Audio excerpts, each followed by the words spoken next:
छतु एक पुष्टिकर तथा स्वादिष्ट खाद्य। यही कथा को दृष्टि रखी लोक मानकर छतु खाइबार आग्रह को लक्ष्य रखी वैज्ञानिक माने यार चाष प्रणाली आविष्कार कले एवं यही चाष प्रणाली जो आविष्कार है ताहा क्रमे वैज्ञानिक गवेषणागार को चली आसला।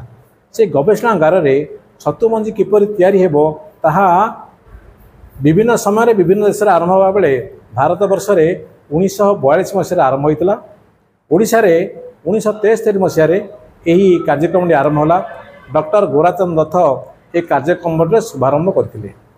छतु चाष सबु जिनिस भितर छतु मंजीटी एक प्रमुख भूमिका ग्रहण करे।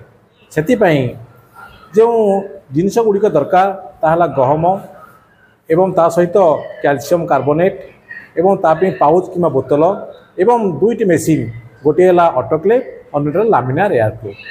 एति जिनिस जड़े व्यक्ति छतु मंजी तैयारी कर पारिबो। प्रथमे गहम को सिझा जाए। गहम को एपर सिझा जाए जहाँकि न फाटिबो किंतु भल भाव सिझी से सिझा गहम रे आपण माने देखिबे गोटे कैल्शियम कार्बोनेट नामक पाउडर गोले जाए और ताहा पीएच बढ़ेबार सहयोग करे।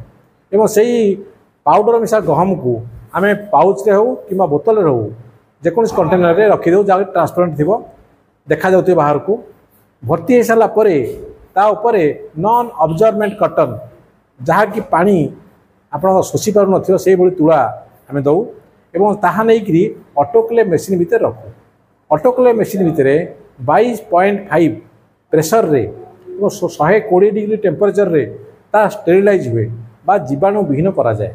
साधारणतः गहम को आम सिझे खाली बोतल रखीदे तेज अलग प्रकार सब हो कौन फिंपी हो से फिंपी नापाई बणुआ फिंपी जो नापाई ताको स्टेरिलाइज करा जाए गहम को विशोधन करा जाए फल ता भीतर कौन प्रकार फिंपी बा जीवाणु बा कौन जिन रहती ना से जो विशोधन भरा बोतल गुड़ी को गहम भरा बोतल गुड़ी को लामिनार एयरफ्लो नामक एक मेसीन जो मेसीन की चारोटी काम करे।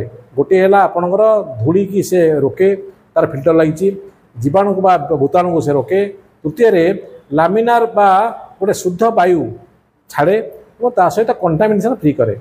ये जो टेबुल देखुं ये टेबुल रे ऊपर आम इनाकुलेसन करूँ। इनाकुलेसन अर्थ हूँ मूल पिंडरू ताकू आणिकी खंडे कल्चर से बोतल रे पड़े ताहा किमिति पड़िबो ना गोटे आपन देखिए स्पिरिट लैंप हो बुनसन बर्नर हो ये जो शिखा जलिब से शिखार चारि पाखे कौन प्रकार फंगस रही पारे ना।